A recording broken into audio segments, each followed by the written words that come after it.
నమస్తే. సాధారణంగా భారతీయ మహిళలు చాలా పొదుపు చేస్తూ ఉంటారు. అనవసరంగా ఖర్చు పెట్టరు. ఒకవేళ ఖర్చు పెట్టినా దాని వెనుక ఎంతో ఆలోచిస్తూ ఉంటారు. పైసా పైసా కూడబెట్టడంలో వారి తర్వాత ఎవరైనా. ప్రపంచంలో ఎవరైనా పొదుపు పాఠాలు నేర్చుకోవాలంటే ముందుగా చూసేది భారతీయ మహిళల వైపే. మన దేశంలో గ్రామీణ ప్రాంతాలు, పట్టణ ప్రాంతాలు, నగర ప్రాంతాలు ఇలా ఏవైనా సరే ప్రతి ఇల్లు ఆర్థిక స్థిరత్వం సాధించడంలో మహిళదే కీలక పాత్ర. మహిళలందరూ మహారాణులు కాదన్నట్టుగా పొదుపు చేసే మహిళలు అందరూ మంచివాళ్ళు కాదు. ఇందులో ముంచేవాళ్ళు కూడా ఉంటారు. అయితే ఇలా ముంచే వాళ్ళలో ఈమె ఏకంగా పిహెచ్డి చేసింది. ఒకటి కాదు, రెండు కాదు, ఏకంగా 5,978 కోట్లను సేకరించింది. కాదు కాదు, అన్ని కోట్లకు అందరినీ ముంచింది. ఈమె చేసిన వ్యవహారం మన దేశ ఆర్థిక రంగంలోనే అతిపెద్ద కుంభకోణం. దీనికోసం ఆమె భారీగా ప్రచారం చేసుకోలేదు. పెద్ద ఎత్తున కార్యాలయాలు తెరవలేదు. కేవలం ఒక మాట చెప్పింది. తెలివైన ఎత్తుగడ వేసింది. ఈరా గ్రూప్ పేరుతో నౌరా షేక్ అనే మహిళ వడ్డీ లేని ఇస్లామిక్ వ్యాపారాన్ని మొదలుపెట్టింది. దీనిని అలాల్ ఇన్వెస్ట్మెంట్ అని పిలుస్తుంటారు. దీని పేరుతో బంగారు, టెక్స్టైల్, రియల్ ఎస్టేట్ రంగంలో పెట్టుబడి పెట్టాలని చాలామంది ప్రజలను ఆకర్షింది.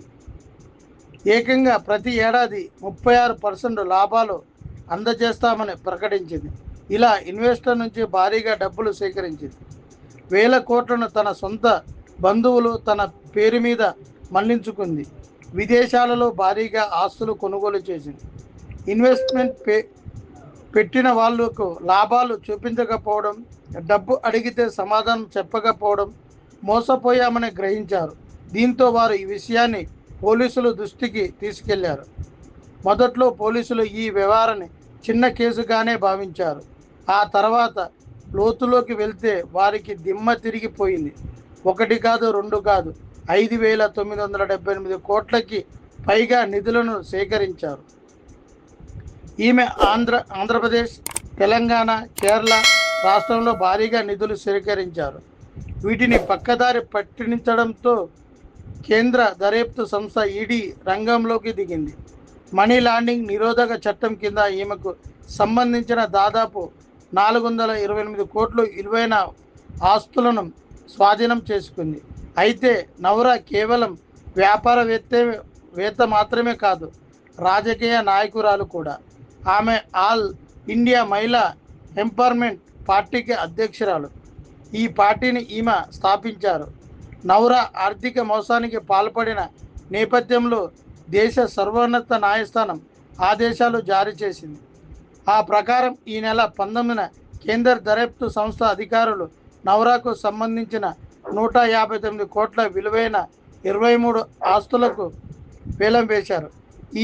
ఇలా వేలం మీదుగా వచ్చిన మొత్తాన్ని సుప్రీంకోర్టు ఆధ్వర్యంలో మోసపోయిన వారికి తిరిగి చెల్లించబోతున్నారు.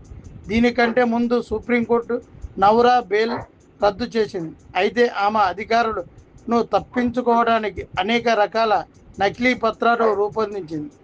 నకిలీ గుర్తింపు పత్రాలతో హర్యానాలో తలదాచుకుంది.